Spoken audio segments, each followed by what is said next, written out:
Allow me to take you on a journey as we explore the work and successes of Dursots, a food manufacturing and packaging company in the agro-processing sector based in Eikenhof, Gauteng. They are one of the black industrialists in South Africa. Let us hear their story and just how they have emerged as recognizable industrialists amidst the various challenges that may have come their way. Mohammed, thanks very much for inviting us to be with you here at your plant. Quite an impressive operational setup here and interesting brands. I welcome the opportunity to hear the story of your company. Thank you, Tim. Thanks for profiling our business. We appreciate it. It's been a 29-year journey or something like that, almost 30 years now. The business originally started on the 13th of September 1993. We almost in our 30th year. And the business was started by our patriarch, who is now late. But the family has always been involved in the business. But over the years, the business has expanded beyond the family into external directors and external board members. And when you started, obviously, when you are a startup, it's a small operation. How did you start? What did you do then? So my late dad always wanted to be involved in the canning industry, going back into the 80s. At that time, technology was not available to him. During his time in exile living in the UK, he went to learn the industry in the UK and then came back into South Africa in early 1993, just before the new dispensation, and bought into an existing canning factory. At the time was 1,200 square meters on the roof, was employing 40, 50 people. Today, collectively, our facility is about just over 50,000 square meters. We employ about 1,000 people within the group. And food production, agro-processing, looking at your brands, that's your main focus, That's right? our main focus, yes. Yeah. So we initially started off in the canning industry, mainly canning canned baked beans and other vegetables. And then over the years expanded into other opportunities as they arose, edible oils, mineral water. We then acquired the All Joy brand, which is a listed entity in 2012, and that's part of the group.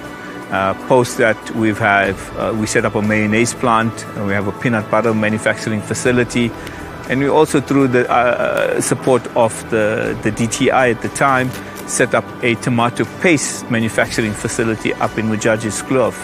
And tomato paste being one of our main raw material ingredients in most of the products that we produce on this particular site.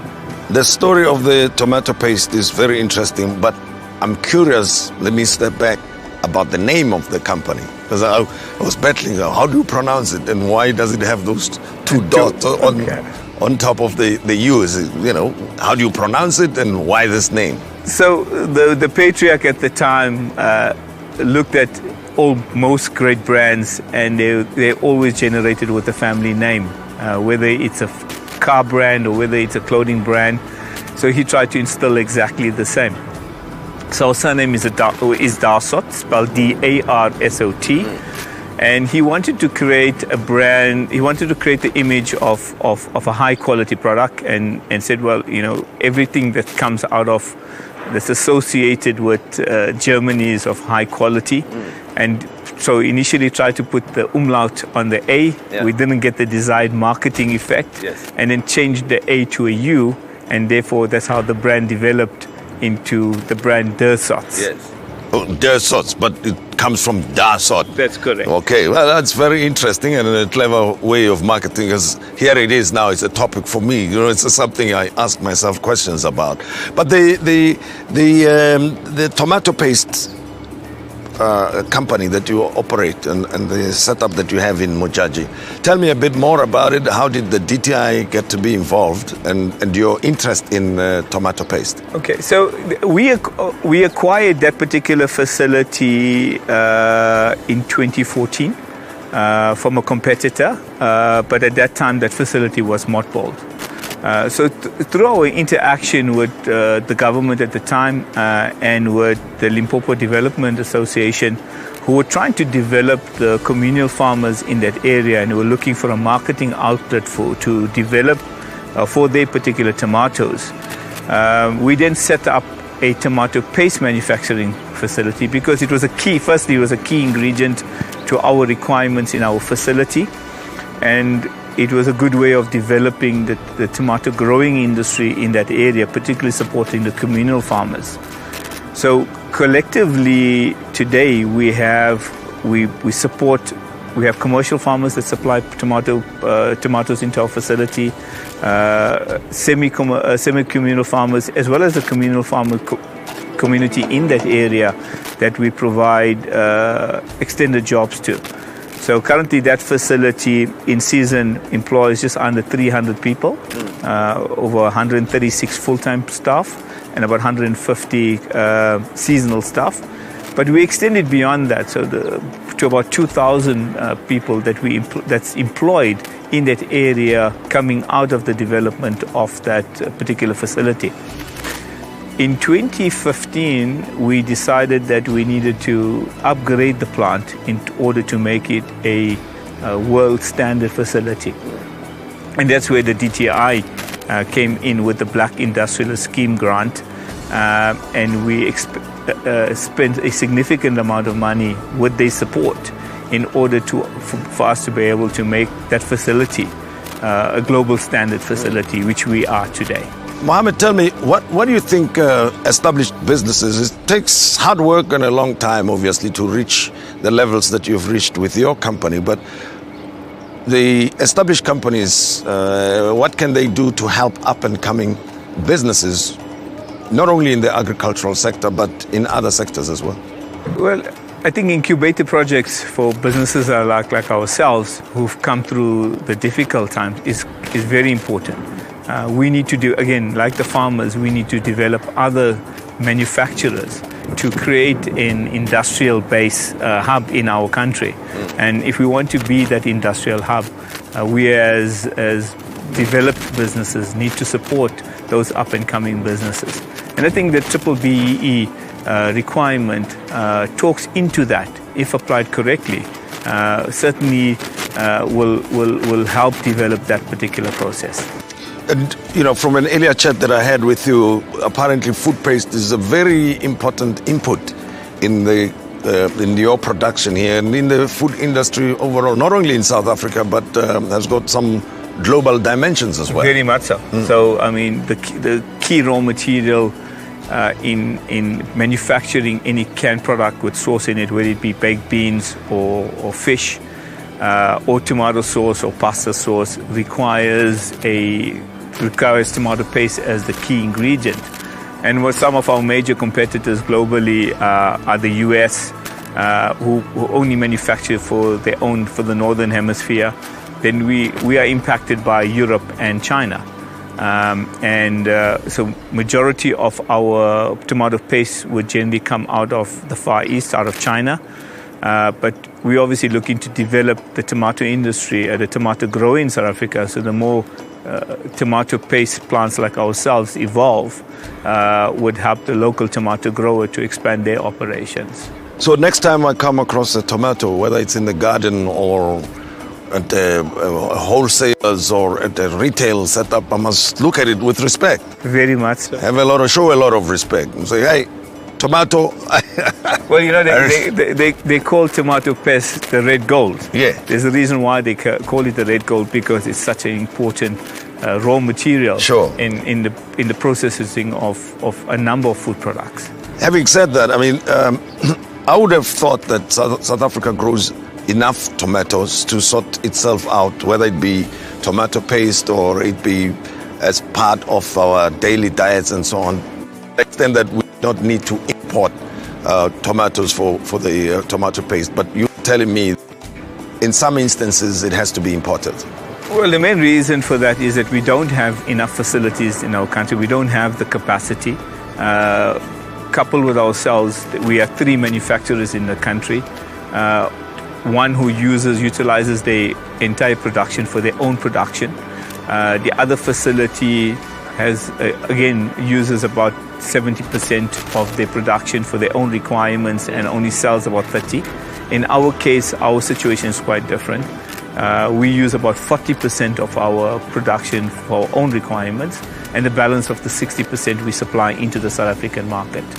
So therefore, in order for us to meet the local demand there has to be a level of imports that's coming in. But obviously, the ambition is to be able to grow the facility significantly enough that we become self-reliant. And again, we develop our tomato growing industry, which is key to our country.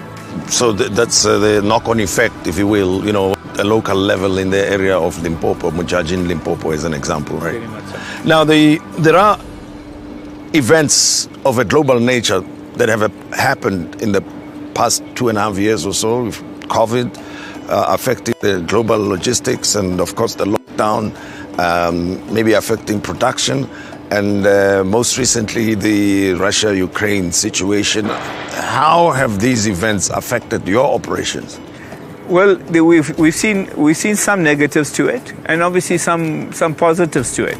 So let's look at the positive aspect of it, particularly our tomato paste facility. So the global logistics challenge that we're facing, the supply chain issues that we're facing, a lot of the big manufacturers in South Africa who would also support us were also importing quite a bit of their product from either Europe or from China.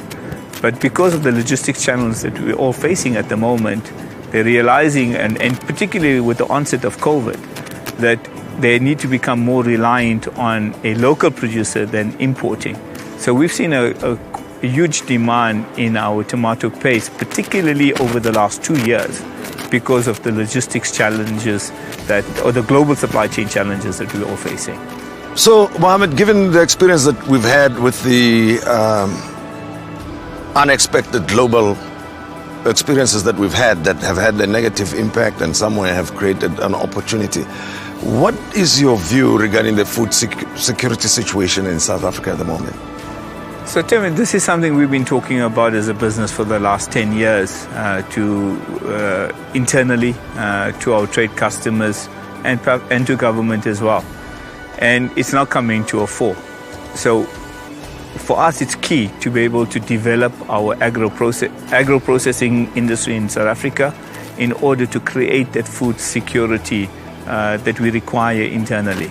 So the agro-processing industry, like ourselves, would probably consume about 90% of fresh product that's produced in the country. And that's a perfect outlet for farmers in order to be able to grow significant volumes of what they need to do. So we need government to be directly involved in terms of developing our industry in order that we have the backward integration and the security that our country or Southern Africa requires from that food logistic perspective. So what we're seeing now is we don't see it as a short-term situation. We see this thing playing out for a long period of time. And therefore, we need our government, and particularly through the DTIC, to be able to act fairly quickly in order to make things available to manufacturers ourselves to be able to expand our operation. But we're all facing the energy crisis at the moment. That's a key situation for us. I think that is critical. We have to deal with that, and then obviously see what else the government needs to deal with from there. Interesting, you say we need government to be more involved in that, and yet we've spoken about the Black Industrialist Scheme that has assisted your company to set up in Mujaj. It's not a favor, it's an imperative that has to happen. But on that basis, let's evaluate the government's involvement in supporting businesses such as yours. I mean, what is your sense of the DTIC's programs, including support from the IDC? It seems like more could still be done. What do you think? Tim, I agree with you there. I mean, there is a significant amount of support that we do get from the DTIC's office. Whenever we have an issue that needs to be dealt with, we have an ear all the time. But I think there's a lot more that needs to be done in order for us to become a really industrialist country. We are here now. Your company has grown over the past 29 years. but you know, you don't grow and say, I've reached the end of the road with what I wanted to achieve. You still want to do more. Going forward, what is Dursots, the Dursot family intending to do with Dursots? Well, we've always had ambitions to grow, Tim. We've always had ambitions to be not only a local player, but be a global player. So we've started to enter the global market from about 2015. So again, through the support of the DTIC, we're able to exhibit our products at a number of the major global food shows in the world. And through that, we're expanding our distribution network into the Indian Ocean Islands, into Middle East, into the UK. We're now looking at developing into Europe as well as the Far East. So we're still not satisfied with where we are. Yeah. We have ambitions to grow, and we have ambitions to be able to not only grow our own brand, but to also do some acquisitions and to start up some new opportunities and new ventures when they present themselves to us. And in the region, into the African continent, how is your presence? So we currently supply into the sub-Saharan African markets. Yeah. That's Zimbabwe, Zambia, Mozambique, Malawi. We're now looking to expand into the rest of Africa, and with the African Free Trade Agreement that was signed in July of 2020, we're looking to benefit out of that because our main competitor in those markets is Europe, and they have the advantage of the EU certificate, which allows them to import or export into those countries duty-free.